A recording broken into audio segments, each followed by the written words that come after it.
तो चलिए आइए अब हम लोग देखते हैं सोर्सेज ऑफ रिक्रूटमेंट। रिक्रूटमेंट कहाँ कहाँ से किया जा सकता है।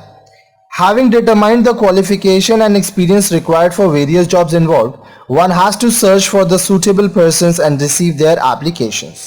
अब एक बार आप ये देख लिए कि क्या क्वालिफिकेशन चाहिए, क्या एक्सपीरियंस चाहिए किसी जॉब के लिए, तो आपको क्या करना होगा, ये सर्च करना होगा कि आपको सूटेबल पर्सन, मतलब वो लोग जो कि जॉब के लिए सही हैं, वो मिले, उनका एप्लीकेशंस आपको मिले। For this purpose, one has to have an idea as to where such persons are available. अब आपको काम करने के लिए लोग चाहिए, ठीक है, तो आपको ये पता होना चाहिए कि वो लोग आपको मिलेंगे कहाँ से। In other words, one must be aware of the sources of recruitment before publicizing the specific staffing needs and induce the suitable persons to apply for the job positions involved. तो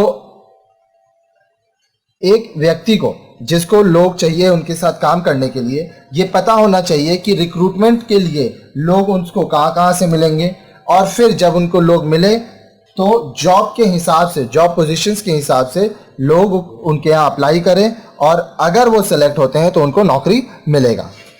These sources can be internal और external।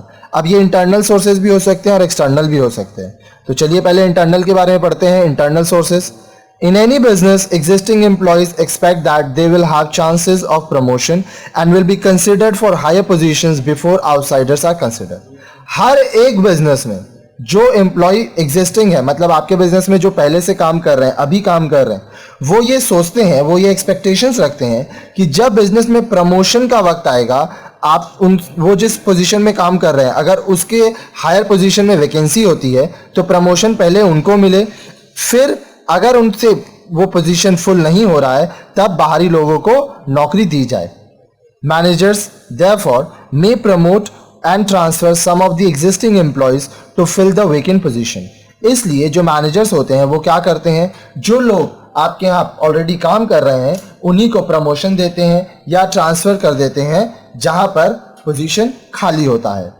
The advantage of internal recruitment is that it is easier for managers to fill vacancies as they are conversant with the abilities and skills of their subordinates and have records of their performance। अब देखिए internal recruitment का सबसे बड़ा फायदा क्या होता है कि आप पहले से जानते हो कि जो एम्प्लॉय है जिसको आप प्रमोट कर रहे हो या रिक्रूट कर रहे हो, दूसरे जगह पर ट्रांसफर कर रहे हो, वो कैसा काम करता है, उसका परफॉर्मेंस कैसा है, उसकी एबिलिटीज के बारे में, उसके स्किल्स के बारे में आप पहले से जानते हो। Employees also feel happy as their work performance is recognized by management through promotion। अब जो एम्प्लॉयज हैं वो भी खुश होते हैं क्योंकि उनको ये लगता है और उनको ये समझ में आता है कि जो मैनेजमेंट है वो उनका काम को देख रहा है और ये उनके लिए अच्छा है कि वो जब अच्छा काम कर रहे हैं तो उनको इसके लिए प्रेज किया जा रहा है, उनका प्रमोशन हो रहा है, उनका सैलरी बढ़ा रहा है। However, there is one major drawback of recruitment through internal sources, that is the organization is deprived of the benefits of inducting fresh blood into the system। अब देखिए इसका एक जो ड्रॉबैक भी है, इसका फायदा है तो एक नुकसान ये भी है कि ऑर्गेनाइजेशन ये नहीं समझ पाता कि अगर उस पोजीशन के लिए एक फ्रेश ब्लड यानी एक नया व्यक्ति अगर आता तो क्या फायदा होता।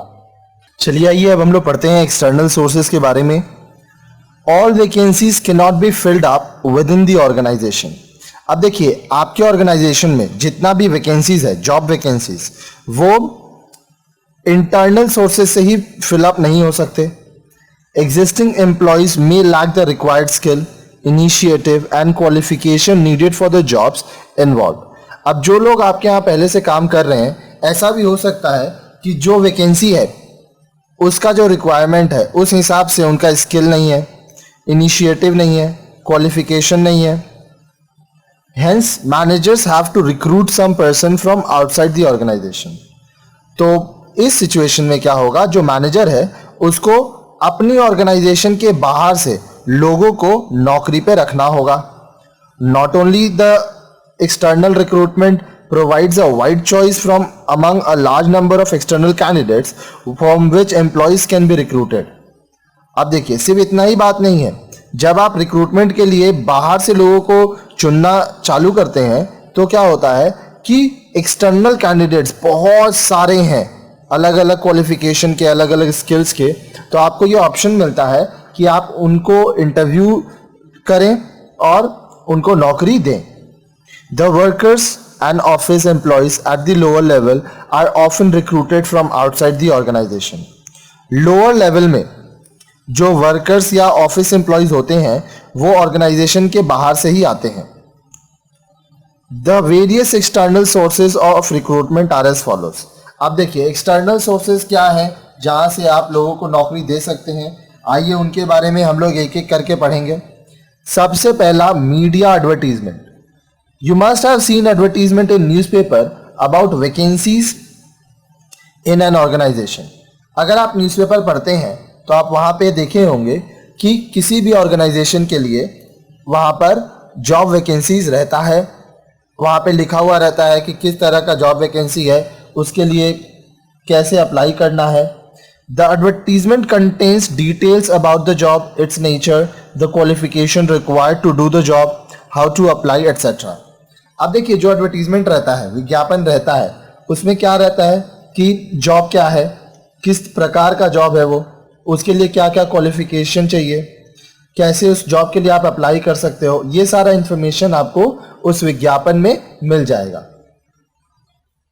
This is a very popular medium of advertising. ये एडवर्टाइजिंग का एक बहुत ही पॉपुलर तरीका है.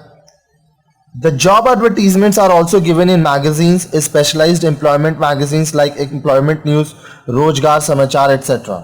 अब देखिए न्यूज़पेपर के साथ जो जॉब एडवर्टीजमेंट है वो और कहाँ पे हम लोग दे सकते हैं, मैगजीन में दे सकते हैं.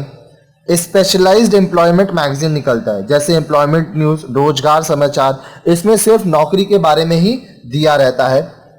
Nowadays, we also commonly find such advertisements in various electronic media like television and internet. अब हम लोग टेलीविजन में और इंटरनेट में भी जॉब वैकेंसीज के बारे में एडवर्टीजमेंट्स देखते हैं. Such advertisements normally get a very good response from the prospective candidates.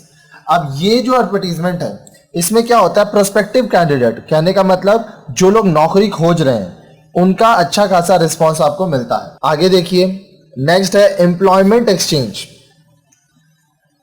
In India employment exchanges have been set up by the government for bringing together job seekers and employers who are looking for employees. अब देखिए भारत में employment exchange offices हैं जहां पर job seeker जिसको नौकरी चाहिए, employer जो नौकरी देगा, उन दोनों को मिलाने का काम होता है. Those who are in search of employment get themselves registered with the local employment exchanges which keep a record of all such persons in detail who require help in finding job. अब employment exchange में क्या होता है, आप जाते हो, आप वहाँ पे अपना रजिस्ट्रेशन कराते हो, अपना बायोडाटा देते हो, अपना एजुकेशनल क्वालिफिकेशंस का सारा डिटेल्स देते हो. तो इससे क्या होता है कि उनके पास एक रिकॉर्ड रह जाता है कि किस व्यक्ति को नौकरी चाहिए, उसकी क्वालिफिकेशन क्या है, उसका जॉब रिक्वायरमेंट्स क्या है. तो इसमें क्या होता है कि जब नौकरी मिलता है, जब नौकरी का रिक्वायरमेंट आता है तो ये काफ़ी हेल्पफुल हो जाता है. The employer informs about the vacancies to the nearest employment exchange. पास में जो एम्प्लॉयमेंट एक्सचेंज है, आप जहाँ रहते हो उसके आसपास जो एम्प्लॉयमेंट एक्सचेंज है वहाँ पर एम्प्लॉयर कौन है, जो नौकरी देगा, एम्प्लॉई कौन है, जो नौकरी करेगा. तो एम्प्लॉयर क्या करता है, पास वाले एम्प्लॉयमेंट एक्सचेंज में जाकर जॉब वैकेंसी के बारे में बताता है. The employment exchange in turn identifies the names of the qualified employment seekers already registered with it and forwards them to the employer for consideration.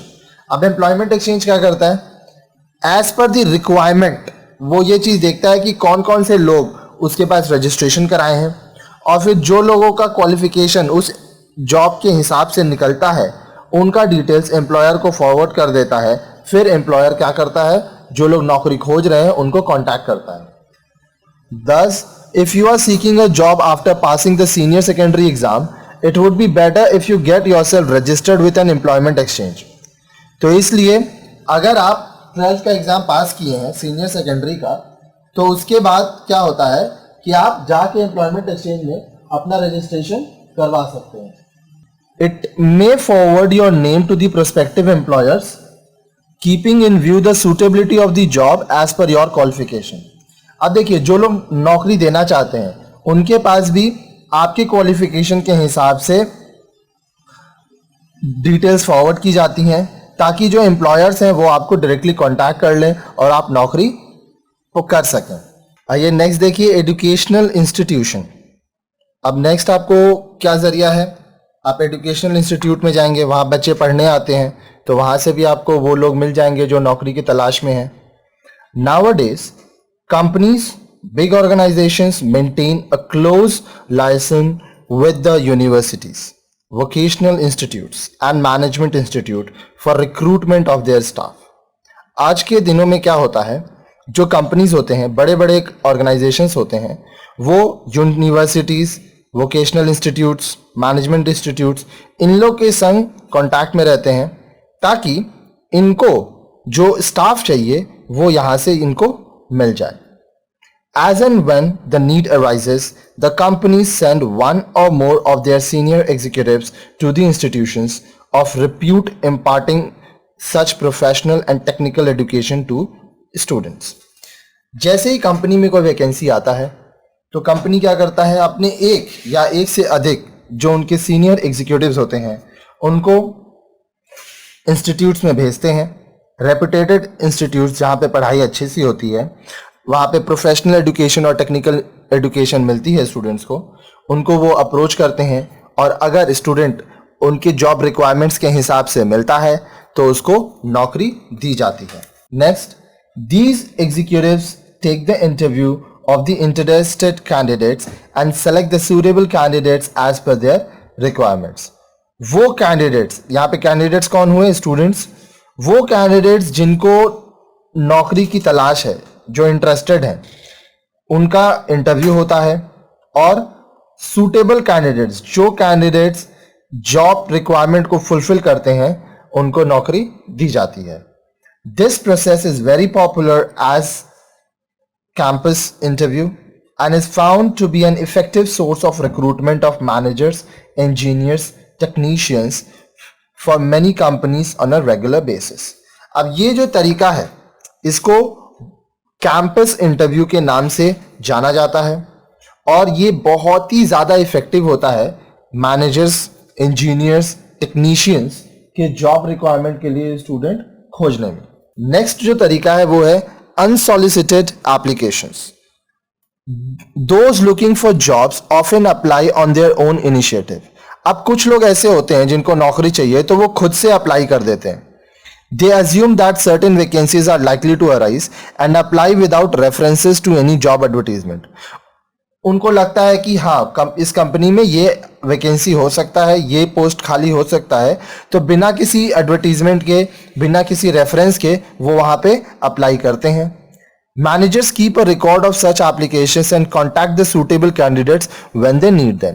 तो मैनेजर्स क्या करते हैं, उनका बायोडाटा रख लेते हैं और जब ज़रूरत होता है तो उनको कॉन्टैक्ट करते हैं एज पर दी जॉब रिक्वायरमेंट. इनको अनसॉलिसिटेड एप्लीकेशन कहते हैं, जहां पे लोग खुद से अप्लाई करते हैं. Recruitment at the factory gate. अब कभी कभी फैक्ट्री गेट के वहां पे भी रिक्रूटमेंट का प्रोसेस होता है. This is found mainly in case of factory workers to be recruited on daily wages. अगर आपको हर रोज की मजदूरी में फैक्ट्री के लिए वर्कर्स चाहिए तो ये आप फैक्ट्री गेट में नोटिस लगा देते हैं, तो वहां से भी आपको लोग मिलते हैं, वर्कर्स मिलते हैं काम करने के लिए. Such workers gather in the morning at the factory gate to serve as their casual workers.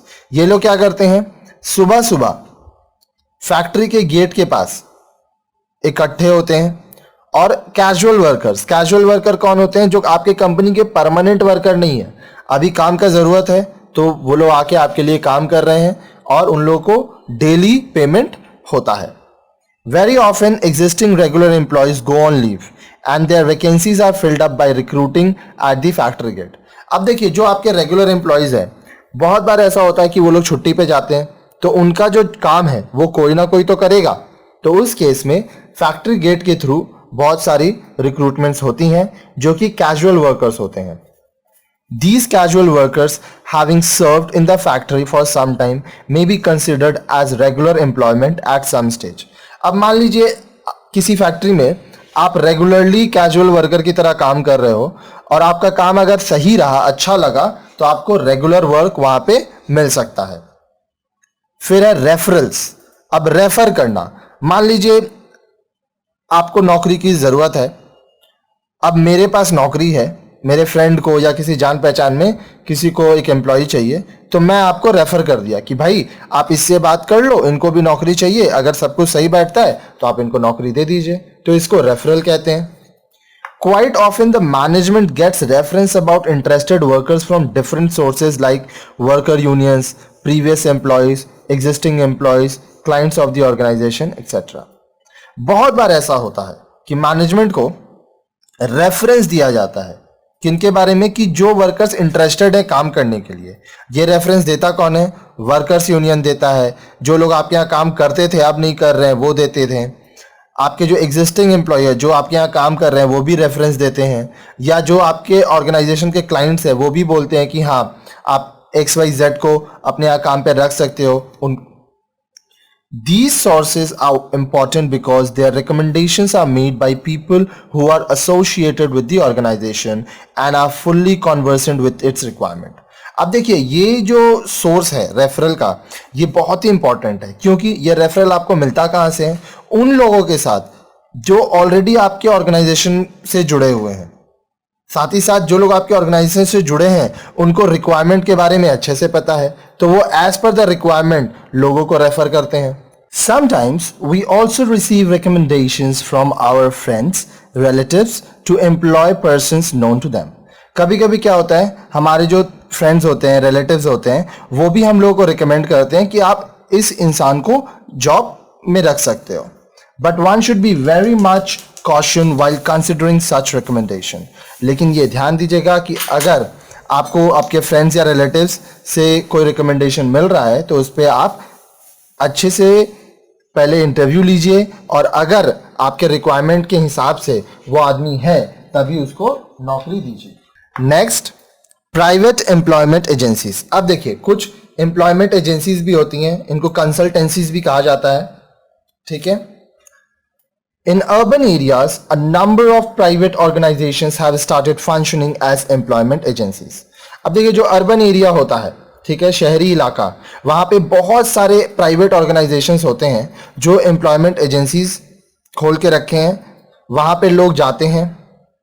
These agencies registered with them the names of the individuals who are seeking employment and try to arrange job interviews for such candidates. अब ये agencies क्या करते हैं? ये लोगों को अपने पास बुलाते हैं, उन लोगों का रजिस्ट्रेशन करते हैं जिन लोगों को नौकरी चाहिए और ये उनको जॉब इंटरव्यू में भेजते हैं. Companies often get in touch with such agencies to provide them the details of suitable candidates for various jobs. Company क्या करता है कि इन एजेंसीज से कांटेक्ट करता है और as per the suitability, as per the requirement of the job, जो candidate suitable होता है उसको नौकरी दी जाती है. तो चलिए आइए हम लोग एक बार इस तरह से समझे क्या क्या है.